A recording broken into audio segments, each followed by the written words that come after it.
Saya punya kesan, punya pengalaman dan juga punya kenangan di ujung karpet ataupun garis yang putih.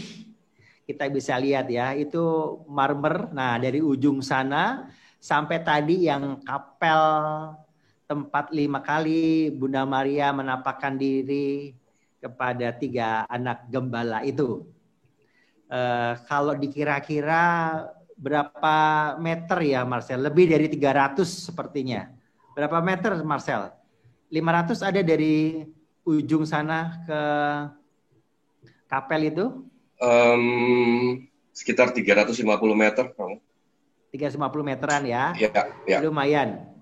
Kita bisa membayangkan saat itu saya melihat begitu kaget ada seorang ibu menggendong anaknya lalu berlutut berjalan menuju kapel itu. Bukan berjalan tapi berlutut. Dengan ngesot, ada yang merangkak, ada yang memang lecet kakinya dan penuh dengan kesombongan hati saya. Wah, ibu-ibu aja bisa. Saya juga langsung tanpa merasa berpikir panjang, langsung saya bersemangat, lalu mulai dari ujung di sepertiga jalan itu kaki atau dengkul saya itu kena ada batu atau kerikil, tidak sebagus ini 10 tahun yang lalu. Memang berbeda dengan sekarang pasti. Lalu langsung diem saya, dengkul saya cenat-cenut, kok rasanya berat sekali. Saya berlutut dalam jalan berlutut itu menuju kapel. Jadi kesombongan itulah yang membuat saya rasanya berat. Tadi ransel saya, semua saya nggak mau minta tolong seseorang. Tetapi saya sadar diri sebagai manusia, sebagai orang yang sombong saat itu, karena semangat berapi-api, sukacitanya luar biasa, menganggap remeh, berlutut, ternyata sambil berlutut dan berjalan dengan lutut, ternyata dengkul ataupun berat badan itu rasanya itu mantek, nggak bisa berjalan lagi.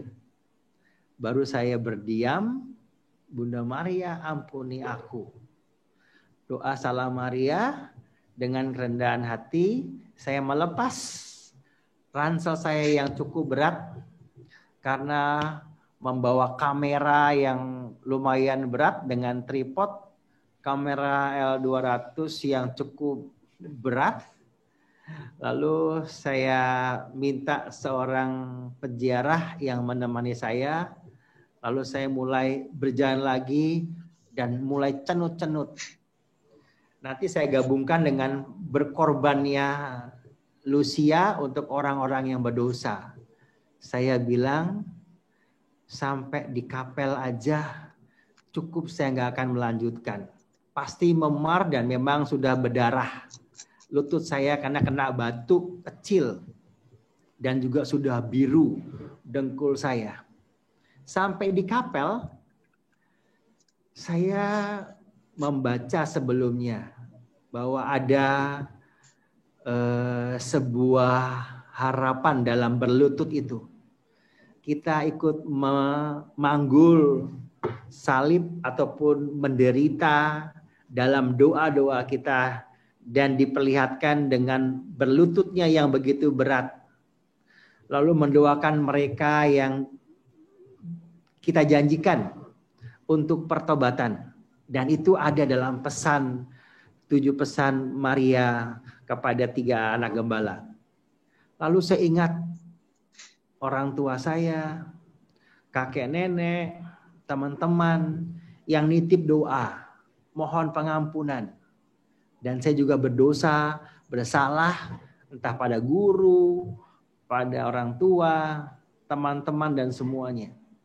Dan akhirnya kesalahan itu saya hitung-hitung. Berapa kali.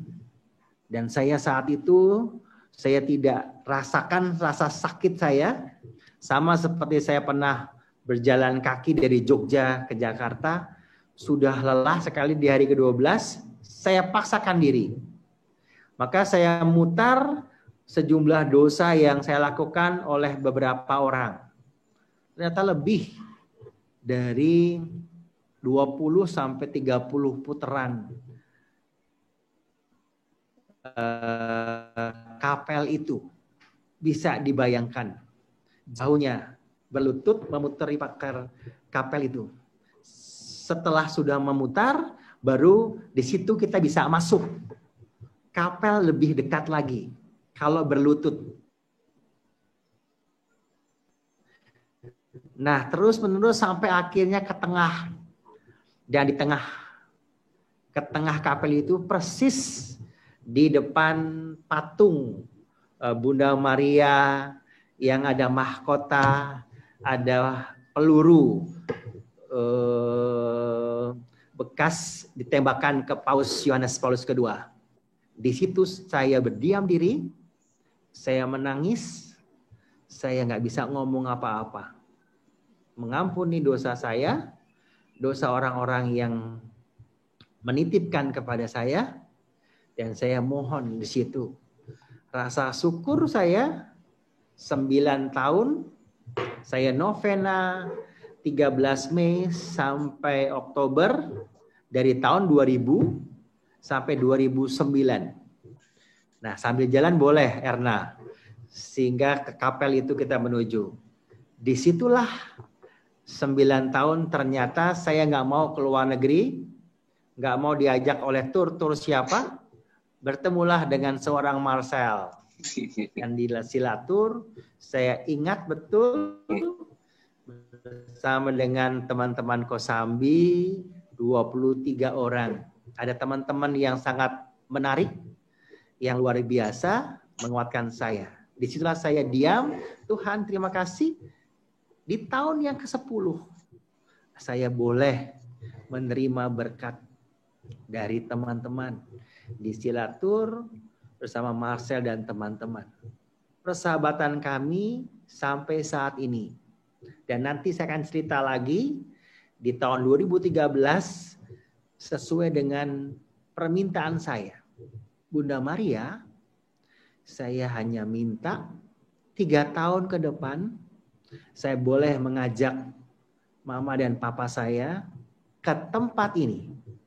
Bagaimana dialah yang mengajarkan, yang meminta saya untuk berdoa rosario setiap hari. Seperti pesan Bunda Maria pada Lucia, Jacinta, dan Francisco. Lalu berpuasa, bermati raga, bisa kudus setiap hari. Itu. Dan yang terakhir mengaku dosa, bertobat untuk diri sendiri dan juga untuk orang lain. Orang-orang yang berdosa. Nah, pesan itu bisa kita baca di Google ataupun di mana, di buku-buku. Tapi kesaksian iman saya, orang tua saya, atau mereka yang pernah ke Fatimah itu pasti nggak bisa ditulis dengan kata-kata. Dan ternyata benar. 3 tahun kemudian saya bilang, Bunda Maria, saya akan buat lagu Maria, Fatimah. Dan saya boleh mengajak mama dan papa saya ke sini. Dan itu dijawab oleh seorang Marcel juga. Terima kasih Marcel. Bersama dengan adik saya yang diberkati di Yerusalem. Pernikahannya 7 tahun yang lalu di Kana. Lalu mereka pulang. Lalu berikutnya saya bersama dengan seorang keluarga. Sebuah keluarga ke Fatimah. Berdelapan kita. Iya, berdelapan.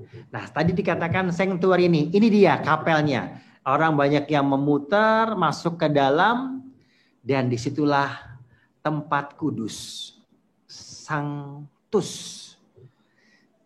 Bagaimana itu membuat orang menangis.